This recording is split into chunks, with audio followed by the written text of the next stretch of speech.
Any special kitchen utensils or techniques that should be used for people with kidney disease. A continuation, this is part 2. So number 7, non-stick pans. These allow for cooking with minimal oil or fat. When cooking proteins like chicken or fish, a non-stick pan can help achieve a good sear without the need for added fats. And I want you to know that if you heat that pan before you put the meat in, less sticky, less need for oil. Number 8, food processors. These can be handy for making homemade sauces or purees. Store-bought sauces might contain additional salts or preservatives, so making your own ensures you know exactly what's going into your food. Number 9, label reading. While not a utensil, it is a crucial technique. Always read food labels when shopping. Look for hidden sources of sodium, phosphorus, or potassium.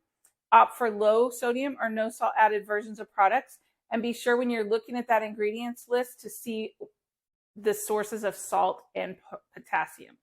Leaching. This is a technique where high potassium vegetables are soaked in water for several hours to reduce their potassium content.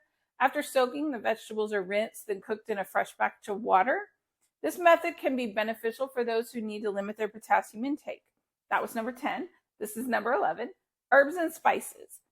Instead of relying on salt, use fresh or dried herbs and spices to flavor food. Tools like a mortar and pestle or a spice grinder can help in making fresh spice blends. We also have spice blends at nickimeeskitchen.com. Number 12, digital timers. Overcooking can lead to a loss of nutrients and also terrible food. Use digital timers to ensure that you're cooking food just right, preserving its nutritional value. So cooking for someone with kidney disease might seem at first to be daunting, but with the right tools and techniques, it becomes a manageable and even enjoyable task. The key is to be informed, prepared, and always willing to experiment.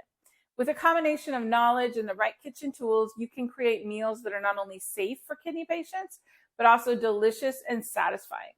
Remember, it's not just about restriction, it's about finding new ways to enjoy food while adhering to dietary needs. So thanks for joining me today, and I look forward to talking to you again soon.